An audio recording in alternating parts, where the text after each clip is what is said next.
Bismillahirrahmanirrahim. Assalamualaikum warahmatullahi wabarakatuh.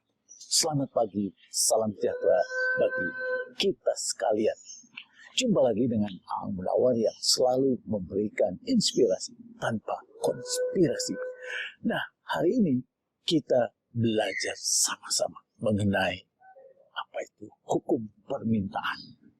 Nah, kalau kita lihat pengertian permintaan adalah kesanggupan pembeli untuk membeli berbagai jumlah produk pada berbagai tingkat harga dalam waktu tertentu. Tentu saja ada ceteris paribus.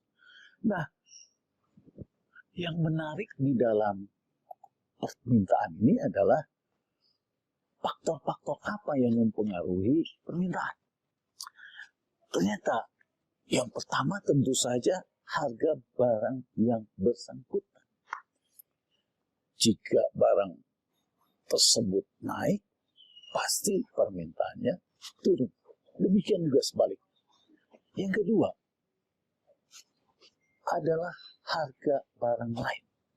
Sehingga kita akan mengidentifikasi barang tersebut apakah barang komplement atau barang substitusi. Yang ketiga adalah pendapatan. Tentu saja kalau pendapatan masyarakat meningkat, jika barang tersebut barang normal, maka pasti akan meningkatkan permintaan. Selanjutnya adalah selera konsumen. Nah, kalau kita lihat selera konsumen di Indonesia ini sudah dipengaruhi berbagai macam lingkungan, di mana waktu zaman saya masih menggunakan mie glosor, maka waktu itu mie glosor seleranya masyarakat Indonesia itu mie glosor. Kemudian ada dodongkal misalnya, ya. Tapi sekarang selera masyarakat, apalagi yang milenial, itu sudah seleranya sahat, kemudian spaghetti. Sehingga tentu saja semakin selera berubah dan selera bagus terhadap produk itu, maka permintaannya meningkat. Nah, kemudian juga ada perkiraan tren. Ya. Jadi kalau suatu produk diperkirakan, wah ini sudah pada tahap mature, yang akan decline, maka ini akan menurun. Dan yang selanjutnya adalah jumlah penduduk.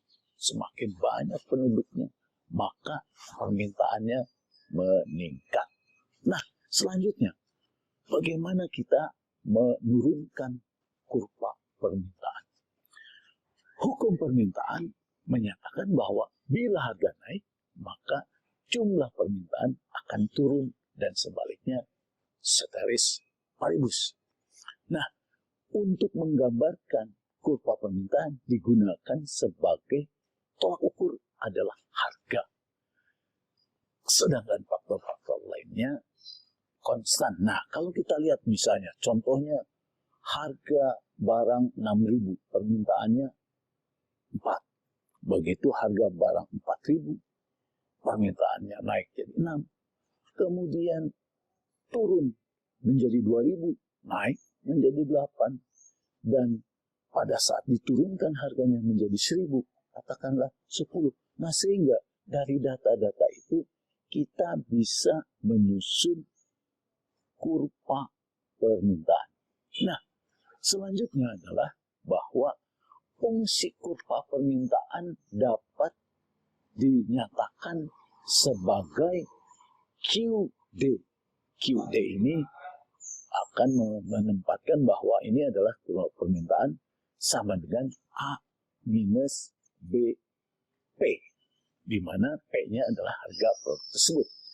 QD-nya itu adalah jumlah produk yang diminta. A-nya adalah konstanta dan B-nya adalah koefisien slope. Nah, karena ini tandanya negatif, ini berarti bahwa jika harga naik, pasti permintaannya akan menurun. Dan untuk memperoleh persamaan kurva permintaan tersebut, itu dengan mudah kita menyusun dengan rumus Q minus Q1 dibagi Q2 minus Q1 sama dengan P dikurangi P1 dibagi dengan P2 minus P1 sehingga ya, dengan menurunkan nilai-nilai yang akan dimasukkan akan dapat diketahui berapa A-nya, berapa B-nya. Nah, selanjutnya jika kita dibuat contoh, ya, katakanlah suatu pasar diketahui harga suatu produk di mana 5 itu jumlah yang diminta 40. Pada saat harganya naik menjadi 15, itu jumlahnya yang diminta hanya 20. Sehingga kita dapat mengidentifikasi Q, ya, kemudian Q1-nya, Q2-nya, P1-nya, P2-nya. Sehingga dengan memasukkan ya, angka-angka tersebut, maka didapat hasil Q sama dengan 50 minus 2P. Nah, dengan Q sama dengan 50 minus 2P, kalau kita turunkan di dalam kurva permintaan, maka pada saat Q sama dengan 50 minus 2P ini, pada saat P-nya 0, berarti Q-nya 50. Berarti kita simpan titik di Q-nya 50. Kemudian Q sama dengan 50 minus 2P. Pada saat Q-nya 0, berarti tinggal 50 minus 2P. Itu artinya bahwa 2P sama dengan 50. Berarti P-nya 25. Nah, titik 25 ini di P, kemudian ditarik garis ke 50Q, itulah yang bisa dihasilkan kurva permintaan. Nah, selanjutnya bagaimana permintaan itu bisa bergeser ke kiri atau ke kanan. Nah, jika harga tetap, tetapi jumlah produk yang diminta bertambah, maka permintaannya akan bergeser ke kanan. Karena ini menunjukkan bahwa harganya tetap, tapi ada faktor-faktor lain yang mempengaruhinya. Seperti tadi yang disampaikan, yaitu misalnya pendapatan meningkat, kemudian jumlah penduduk, ya, selera. Ini sedangkan jika harga tetap, tetapi jumlah produk yang diminta berkurang, maka permintaannya akan turun. Contohnya yang tadi, katakanlah yang selera saya waktu itu masih mie glosor dan juga dodongkal, maka jumlah permintaan dodongkal berkurang karena terutama seleranya berkurang dan berpindah. Kemudian selanjutnya adalah jika harga naik, tetapi jumlah produk yang diminta tetap, maka kurva permintaannya akan bergeser ke kanan. Ya, jadi artinya ada harga naik, tetapi jumlah produk yang diminta ini tetap. Ya, contohnya apa? Contohnya adalah kemarin bahan bakar minyak. Ya, jadi walaupun harganya naik, tapi kebutuhan itu adalah kebutuhan pokok, sehingga tidak berubah jumlah yang diminta. Kemudian jika harga turun, tetapi jumlah produk yang diminta tetap, maka kurva permintaannya akan bergeser ke kiri. Nah, jadi kanan kiri itu pergeseran itu diakibatkan adanya faktor-faktor yang mempengaruhi permintaan tadi.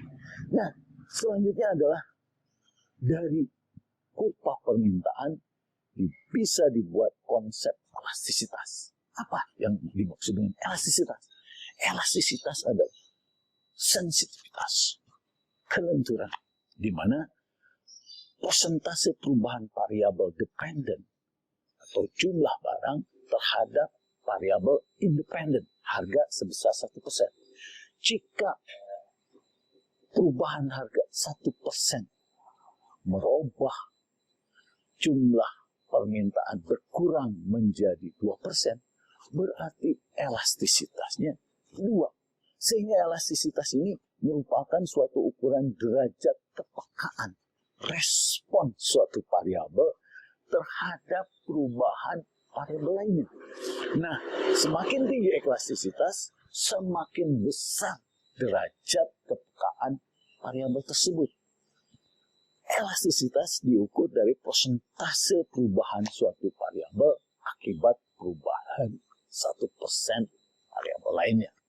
Nah, selanjutnya adalah bahwa perubahan relatif dalam jumlah unit barang yang dibeli sebagai akibat dari perubahan salah satu faktor yang mempengaruhi.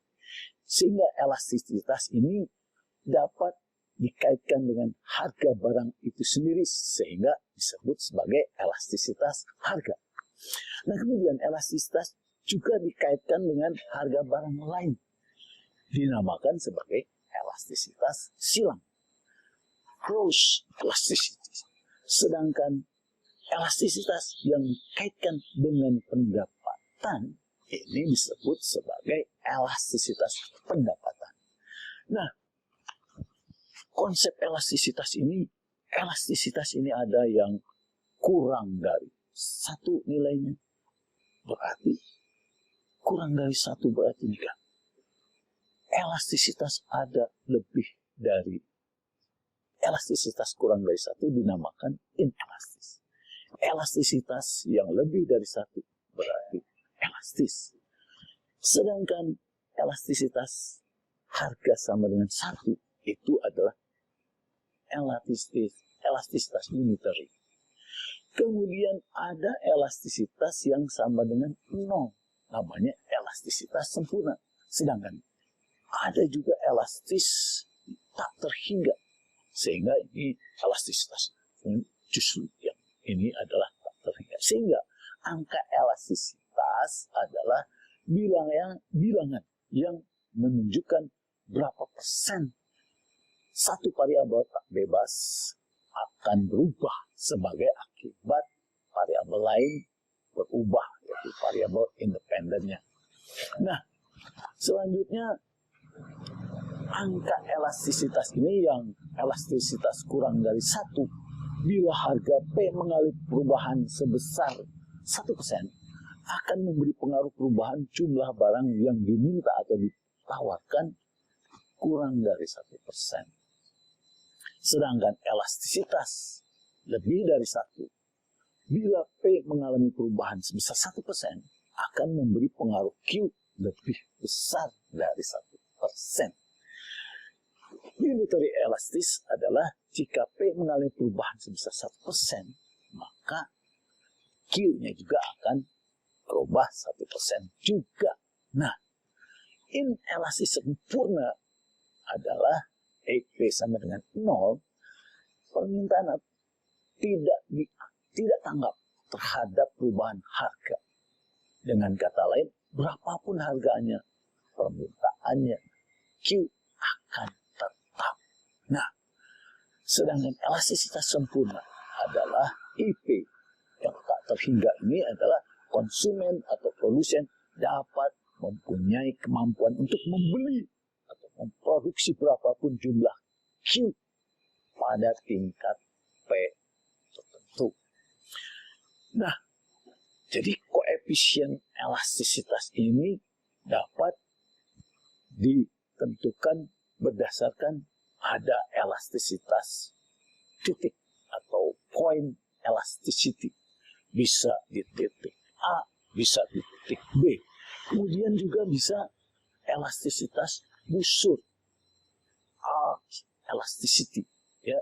Jadi elastisitas busur dengan rumus-rumusnya, di mana kalau elastisitas titik berarti pada Q dan P tertentu Tetapi kalau elastisitas busur ini adalah sudah menunjukkan rata-rata, di mana Q1 dan Q2 atau P1 dan P2-nya. Nah, selanjutnya adalah elastisitas silang. Kecenderungan perubahan permintaan suatu barang tertentu disebabkan terjadi perubahan harga barang lain. Nah, sehingga persamaannya tentu saja perubahan terhadap barang X ya dibagi dengan perubahan persentase perubahan dari harga barang lain, misalnya barang Y. Nah, elastisitas silang ini dapat menunjukkan hubungan dua macam atau komoditas yang sifatnya pertama ada yang sifatnya substitusi dengan elastisitas close lebih dari 0. Misalnya apa? Daging sapi versus daging ayam. Ya, jadi kalau kita tidak harga daging sapi naik, maka permintaan terhadap ayamnya yang akan naik, sedangkan ke barang sapi, daging sapinya turun. Kemudian ada barang komplementer dengan elastisitas close-nya adalah kurang dari 0. Nah, ini kemarin BBM naik, ya. Sekarang permintaan mobil, ya, terutama yang boros BBM, tentu akan turun, ya. Nah, kemudian ada barang juga yang tidak saling berhubungan, sehingga dia netral. Nah, jadi tadi kita bisa melihat bahwa jenis elastisitas ini ada elastisitas permintaan karena harga, ada elastisitas silang cross elasticity sehingga kita bisa menentukan mana barang substitusi, mana barang komplement, ada elastisitas penawaran karena harga, dan ada elastisitas pendapatan. Nah, selanjutnya adalah bentuk-bentuk elastisitas dengan kurvanya, mana yang tidak elastis, ya, inelastis, sempurna, perfect inelasticity, ada yang perfect elastis, ada elastisitas uniter, kemudian ada yang tidak elastis, ya, inelastis, dan yang elastis. Yang elastis biasanya lebih landai, sedangkan yang inelastis adalah yang kemiringannya sangat curam karena perubahan harga yang besar merubah kuantitasnya kecil. Nah, selanjutnya adalah elastisitas harga adalah persentase perubahan jumlah permintaan yang disebabkan oleh persentase perubahan harga, ya. Jadi ini bisa dilihat dari titik-titik tersebut. Nah, selanjutnya adalah bahwa kalau ada suatu contoh fungsi permintaan, ya, misalkan adalah QD 60 minus 10 PX, ya. Nah, tentu saja sudah tadi sudah bisa membuat bahwa kurva permintaannya ada bagaimana ditetapkan bahwa pada saat P-nya sama dengan 0, Q-nya sama dengan 60, dan pada saat Q-nya sama dengan 0, berarti P-nya sama dengan 6, sehingga akan kita bisa menentukan titik-titik. Nah, kalau kita lihat di titik A, ya, di titik A ternyata elastisitasnya adalah 2. Tetapi, ya, di titik B itu nilainya lain, ya. Jadi tanda negatif ini selalu melekat sebagai tanda bahwa dia selalu inconverse. Jadi selalu tidak beriringan atau selalu bersilangan. Nah, Selanjutnya adalah bahwa angka elastisitas harga bernilai negatif. Jadi elastisitas demand -2 berarti bila harga barang naik 1%, berarti permintaan barang turun 2%, ceteris paribus, dan sebaliknya. Angka elastisitas demand dapat disebut dalam nilai absolut, yaitu 2. Ya. Jadi 2 itu sebetulnya adalah 2. Nah, semakin besar nilai elastisitas demand, semakin elastis permintaannya. Sebab perubahan permintaan jauh lebih besar dibandingkan dengan perubahan harga. Nah, mengukur elastisitas kalau dia titiknya di sebelah kiri ke atas, itu akan dapat dihitung nilai elastisitasnya lebih dari 1. Sedangkan di tengah-tengahnya akan menentukan elastisitasnya nilainya 1. Dan di bawah tengah-tengah, sebelah kanan ke bawah, itu nilai elastisitasnya selalu kurang dari 1. Nah, selanjutnya apa faktor-faktor yang mempengaruhi elastisitas harga? Yang pertama adalah tingkat substitusi. Makin sulit mencari substitusi suatu barang, permintaan makin inelastis. Beras inelastis, garam inelastis, BBM inelastis. Ya. Kemudian jumlah pemakai, makin banyak pemakai, makin inelastis. Beras, makanan pokok orang Indonesia, proporsi kenaikan harga terhadap pendapatan konsumen makin besar proporsinya, itu makin elastis. Garam versus TV misalnya, ya. Kemudian jangka waktu tergantung barangnya durable atau non durable. Nah, jadi kalau pada akhirnya kita bisa menafsirkan angka-angka elastisitas ini, bahwa elastisitas permintaan ya terhadap harga inelastis sempurna, jumlah yang diminta ditawarkan tidak berubah, ya. Jadi jangan-jangan BBM itu juga merupakan barang yang inelastis sempurna, ya, karena berapapun harganya kemarin dinaikkan, ya, tapi permintaannya tetap, karena orang tidak bisa mengganti bensin dengan air misalnya.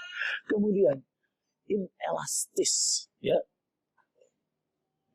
barang normal ada kebutuhan pokok, jadi biasanya kurang dari 1.